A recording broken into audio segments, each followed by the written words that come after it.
welcome back everyone. So we're here in New York sitting down with Trevor Loudon, author, filmmaker, and Epoch Times contributor, talking about the current state of the elections in the United States and what they represent. So Trevor, it's a real pleasure having you here. Most welcome, Josh. Thanks for having me. Now, first off, I'm curious. You've been watching these communist socialist groups for more than 30 years. You've watched how they've gotten involved in the political systems. You've watched how they've been involved very recently in the riots, different movements in the U.S., and you've, of course, watched what their agendas are. How do you see these agendas playing out in the current time? What does this really represent? Well, you have a network of pro-Chinese communist parties in this country. Communist Party USA, Liberation Road, Freedom Road Socialist Organization. All of them helped with the propaganda over the COVID. The Chinese line was force shutdowns, shut down everything. All of them were involved in promoting that and also saying how wonderful China was because China's handling it so well. So bringing down America, promoting the Chinese line. Then they were all involved in promoting the massive wave of rioting that took part in this country. That was specifically the Freedom Road Socialist Organization, which instigated the rioting and organized it in cities like Milwaukee, Kenosha, cities in Florida, Houston, Dallas, Salt Lake City, etc., and Liberation Road, which is the group behind Black Lives Matter, which did organize most of the riots and protests in other cities. Communist Party USA joined in, other groups joined in, but those two pro-Chinese communist groups were the main instigators. And then, to top it all off, you have the same pro-Chinese communist parties running big voter registration drives in targeted states, the key swing states, signing up hundreds of thousands of low propensity voters, mainly in the minority communities, so they could lift the Democrat vote total enough to either win outright or lift it up enough where a little bit of fraud on top wouldn't be noticed. So the Chinese, through their communist networks in this country, were able to promote the COVID propaganda. They were able to burn American cities all across the country and bring the country to the point of chaos. And then they were able to target and specifically influence key elections across the country. They openly claim credit for swinging the election in 6 key states for Biden. They openly claim credit for this. Now, Trevor, what evidence can we show people when it comes to these groups having been involved in the elections and having ties to China? Well, if you go through the publications of groups like Freedom Road Socialist Organization and Liberation Road, they openly talk of their ties to China. It's there. They have big posters of Mao. They quote Communist China. They send delegations to China. They talk about their support for China. But the general public doesn't see this. But the evidence I'm talking about is monitoring. If you monitor their communications, their Zoom networks, their Zoom conferences, their internal publications, which I have some access to, there you will find much more evidence of open communication with the Chinese consulate, for instance, in San Francisco, openly working with the Chinese officials in New York. The Boston communists work with the New York communists on that. So the evidence is there if you dig for it. They're much more open than you think they might be. It's really a matter of connecting the dots. But because there is no media scrutiny on these communist groups, and the FBI hasn't even gone after them for years, they are a lot more open than maybe it's wise for them to be. You read their publications, they talk about organizing the riots, they admit they organized the riots, they take credit for organizing the riots, they openly talk about how China is leading the world in dealing with the COVID. They openly propagandize for increased shutdowns in this country. They use their power in the unions to keep teachers away from schools, to shut down businesses who try to open. And then if you look at the same people involved in the key voter registration organisations in this country, and then you monitor their communications where they boast about flipping this state, they boast about the 8 million phone calls they made in this state, or the million doors they knocked in this state, and how we flipped Pennsylvania, and how we flipped Michigan, and how we flipped Wisconsin. They say it. All you have to do is connect what they're doing to communist China. So you just go to the places where they talk about their links with China, and then you connect the dots. What is the agenda of these groups? If they were to get what they wanted, and of course you've been studying these groups for 30 years, if they were to get what they wanted, what would that be? Basically what you have in China now, communism. They want communism. And some of them believe in the old style communism of the Soviet bloc. Some of them it's more the Chinese style communism. But they all want some variation of the communist parties completely controlling the United States of America, where everything is under their control, where their opposition is completely suppressed, where people are in re-education camps or death camps if the re-education camps don't work. They want exactly what the communists that took over Cuba want, the communists that took over China want, every dictatorship around the world, where they came after their enemies, they imprisoned their enemies, they killed their enemies, and they tried to build a new society out of the ashes. That's what they want. They have never given up that dream. So these groups that were behind Black Lives Matter, that is their goal. If you look at their website, they talk about abolishing the family. They talk about a new society. They talk about socialism. You know, their ideal world is where there are no families. The only family is the state, where we all live in this collective whole. There are no real individuals. All wealth is centrally controlled, and you are just a cog in the machine. It's the beehive society of Plato. You know, you got the ruling class, the soldier class, and everybody else are drones. Everybody else is just part of the machine. And most of these communists want to be part of that ruling class. That's what they want, and they want to have a soldier class to keep all of us in line for eternity. I think it'd be interesting to talk about, I want to hear your ideas on what America represents and what is really at stake with this election. Well, I think the whole American idea is at stake. You know, I think the idea that as America will either go on from this election and be strengthened and gather steam and bring us to a much greater future, or it will be lost and we'll be heading into a very deep period of darkness, and who knows how long that'll last, and that doesn't bear thinking about. So what is the American idea? You know, the key thing about America is that on all of human history, we've been run by tyrants and oligarchs. Small groups of people have run virtually every country, and their word would be law. And you saw this in the so-called divine right of kings, where the king would say, I speak to God, and he commands me that you must give me 40% of your income every year. You must give me your every third son for my army, every fourth daughter for my court. And the king and God tells me this, and if you disobey me, you're disobeying God. And it always happened to be that God agreed with the king. Well, the American Republic was founded on a very different idea, that man's rights come directly from God. You have a right to liberty. You have a right to defend yourself. You have a right to speak. You have a right to worship as you see fit. They are God-given rights. And the only reason you have a government is to protect those rights. That was a total revolution in world history.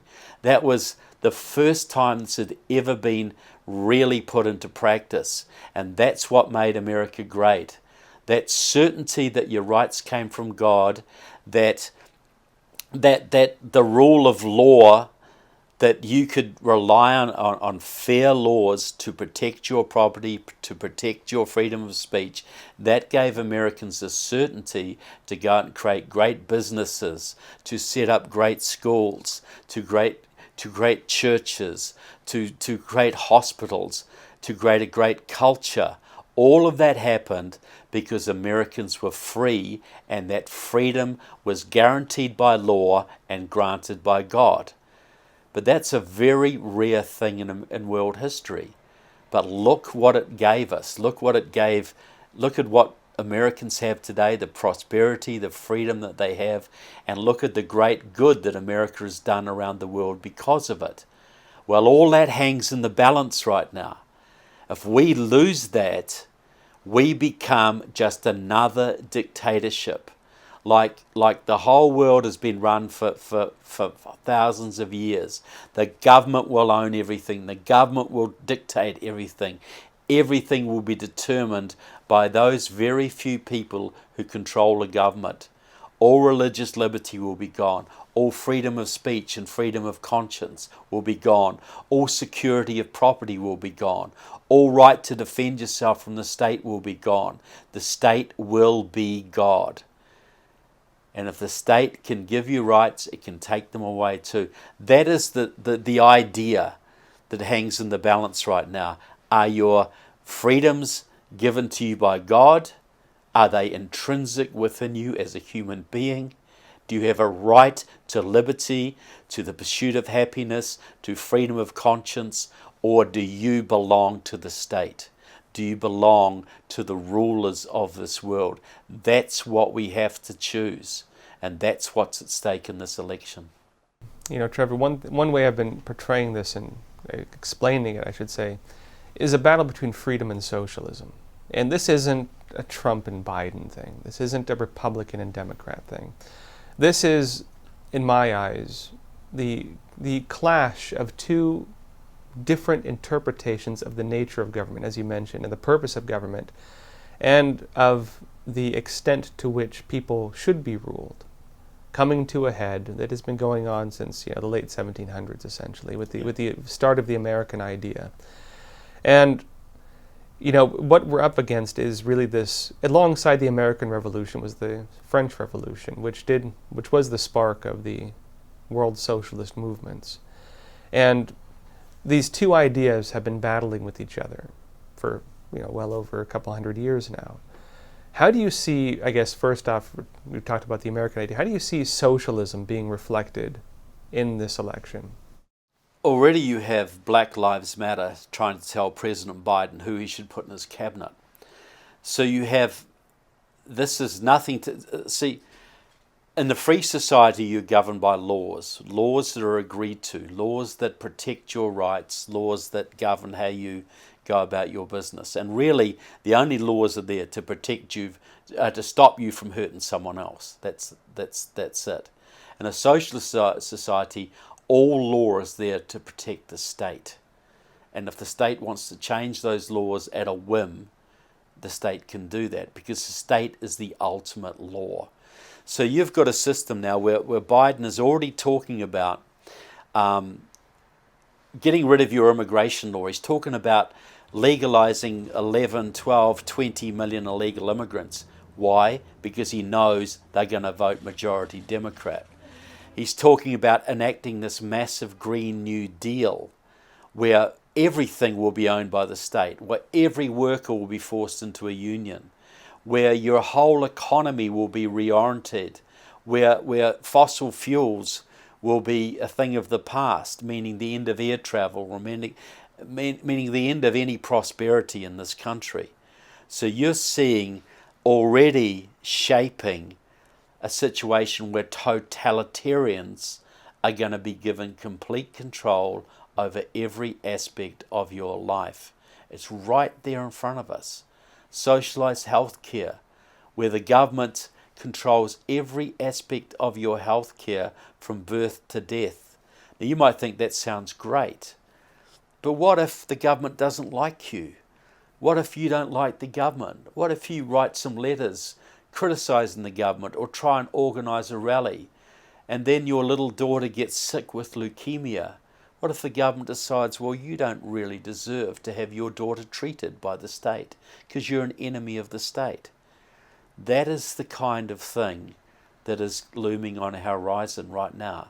And if people think that's a little bit of an exaggeration, go and live in Cuba for a little while. Go and live in North Korea, because what they're experiencing in those countries now is what is headed this way if things go wrong in this country. Now, Trevor, if we look at the global environment right now, we have the Chinese Communist Party, we still have Russia, we have Iran, we have North Korea, we have Cuba. We have socialist, very far-left governments in control of many Western countries. And the United States represents a very different system, which under Trump has had an effect of a very interesting cultural change in the world to some extent. The trajectory of that, to be honest, I thought was something that was going to change the world. But now we're seeing that Biden does, of course, with Kamala Harris, does represent more of the socialist ideas that these other governments believe in. And if you look at Harris herself, even further left than some of them. If we look at the situation right now, what happens with these governments and the nature of socialism in the world if America were to go along with it as well? Well, see, every socialist country in the world has always hated America because America is this bastion of freedom and prosperity. It's a place people want to come to so they can make money, they can have a good future, they can have freedom, they can enjoy the fruits of prosperity. And all of these socialist countries have been embarrassed by America because they put in these enlightened policies that they think that they say are going to give freedom to, they're going to make everybody so much better off, and it always results in misery. And then they look at America, who follows the opposite philosophy, and everybody's doing well. So this is embarrassing to them. So this shows them up. It makes a lie of what they're trying to achieve. So really, they just have to get rid of America, because then there is no comparison. Then the state rules supreme. So, look, if America should go down and fall into socialism, we will go into a downward spiral that will end I don't know where, because there'll be nowhere to run to. There'll be no way to share good ideas. There'll be complete control of ideas and the media by every government in the world. They'll all be following the same collectivist philosophy to some degree or another. And as that ruins their economies and people get impoverished, they'll get angry. And to suppress that anger, there'll have to be deeper totalitarianism. There'll have to be deeper control by the state. And that will lead to even more poverty and more anger. And that will lead to even more repression. And to the point there is no wealth. And to the point where everything just collapses. But you imagine the human misery that we will go through to get to that point. Imagine the death and destruction. And it's all completely unnecessary. If America survives and America can re-establish its constitution, you're going to see a massive discrediting of all these left-wing governments around the world. You're going to see people saying, yeah, look, America recovered. We can do that too. Let's get rid of our dictators. Let's have more freedom here. Let's be more like America. And you'll see more prosperity, more freedom, and an upwardly increasing spiral around the world. That great, what you were thinking of, Josh, that restoring America can lead to the restoration of liberty all over the world. It can lead to greater prosperity, more freedom, which will lead to more prosperity and more freedom. It's an upward spiral. But if we lose America, the spiral is downward, and there's no one to pull us out of it. It becomes a self-fulfilling prophecy. It just, evil begets more evil. But if we recover this country, good begets more good, and we can have a great flowering, a great awakening across the world.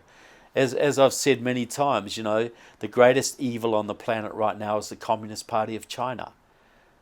You imagine if we can isolate the Communist Party of China, expose their criminality to the world, so their own people take them down. You imagine what will happen then when China is free. That will encourage every country in the world to seek more freedom.